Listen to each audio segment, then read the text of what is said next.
Hello there. This video essay is going to be about my development and overview of weeks 9 and 12, in which we had multiple animations to create.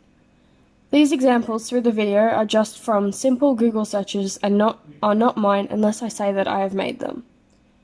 Now for the first part of this video essay, I am to discuss the task that we were set for week 9. This week's assignment was to create character jumping over a gap like the prior weeks, only this time it had to be exaggerated and changed in a way to make it seem as if it belongs in a cartoon. Now there are things that need to be discussed or demonstrated in this video that relate to some of the principles of animation.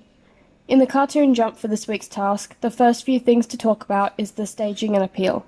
Staging in this week's animation was simple and didn't include any camera angles or tilts. It was a standard shot type and consisted mainly of the character to the left and the flooring with the gap in between towards the bottom of the frame. Appeal in animation doesn't always mean the physical looks of things, just as whether it is cute or small animal, etc. It also refers to whether it is just appealing to look at, and simple designs count. Since this character was to show the demonstration of what we should think an action like this would be, the model set around and the model was kept all simple and neat to match what is happening. Crucial in any animation for the jumping clip, you can see now that it is something that can make or break the video. Now I have mentioned in the documentation in the end here that there is a slight timing issue towards the end, as you can see at the end of the scene when the character goes to land. Other than that, the timing in the scene, I believe, does help to express the motions going on and helps to give a little bit of life to the animation itself. The next few things that can be discussed together are slow ins, slow outs, moving holds, squash and stretch, and anticipation. Now the slow ins and slow outs that you could possibly see in this cartoony jump is when the character goes to lift from the ground and bend down is slow into the fast action of the jump, which then slows down at the end. Holds couldn't really be utilized in this, and since a moving hold refers to when something holds a single pose without seeming off or dead. In this, I couldn't really see a way of adding that in. If the animation was done again, I could possibly put one at the start, at the lowest part of the crouch. There was a slight squash and stretch that I put into the character's body during the jump, but any more and it did start to look weird, even for a cartoon-style jump. Anticipation in this week's task was highly important and needed to be emphasized to make sure the jump looked like it was about to happen and not just happen exactly when it was supposed to. The jump needed to, in a way, portray that the character itself was preparing whilst they started the crouching action. Cartoons have high amounts of exaggeration in them, and in this jump, in order to seem cartoony, it needed to have some of these elements as well. The exaggerated actions in this would include the follow through at the end where the character tries to regain his balance after landing too far forward. A common way that characters in cartoons also stop is by doing the same thing, where they almost overextend their action to a point where when the rest of them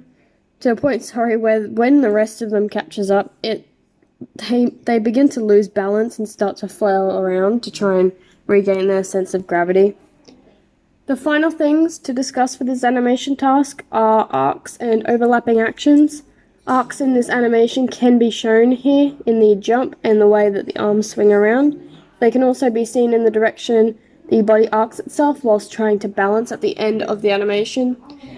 There are a few overlapping actions, and the easiest ones to see again are definitely the arms, and could be considered the action that happens whilst the jump is happening through the air, where the guy tries to do the splits, touch the toes, some crazy action that I decided to add in there.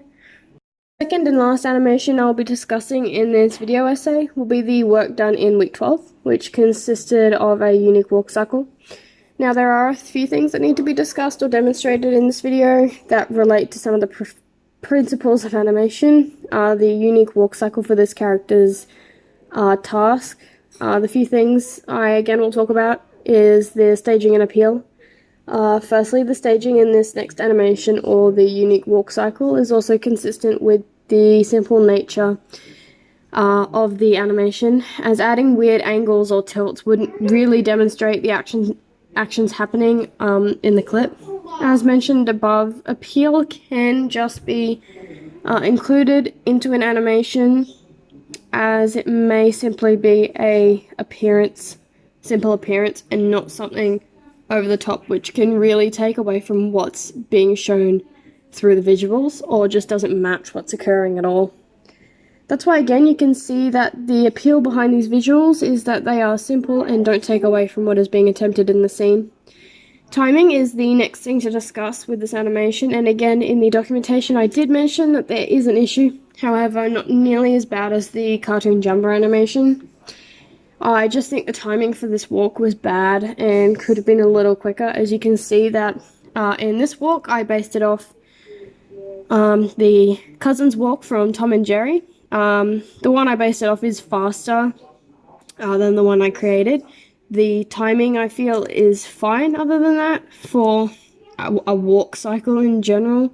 There are a few little hiccups here and there, but since it did need to be based off something, this could have been done better. The next few things that can be discussed together would be slow in, slow outs, moving holds, squash and stretch, and anticipation. Now, since this walk cycle was based off something moving, moving holds couldn't really apply. This also includes anticipation and squash and stretch, as not even the characters in the reference video had these traits going on, so they weren't replicated for the unique walk cycle task. The last few things to discuss for this animation is the arcs and overlapping actions. The arcs in this walk cycle include the arms, and it includes the arms and the shoulder movements, as well as obviously the legs and how they walk around. Finally, the very last thing to mention is the overlapping actions that are shown in this week 12 task. Overlapping actions are actions that happen at the same time as the main poses, or the main actions as they happen. In the walk cycle's case, the slight head tilting movements, along with the main motions of the body, legs and arms, would count as all overlapping motions to each other. The arms would count more so, as they do move in a different way, in different direction to the rest of the body's flow. That was all we needed to discuss for this video, and I hope that this wasn't painfully boring to listen to. Overall, I really enjoyed making these animations and hope to get better at them for the future. Thank you!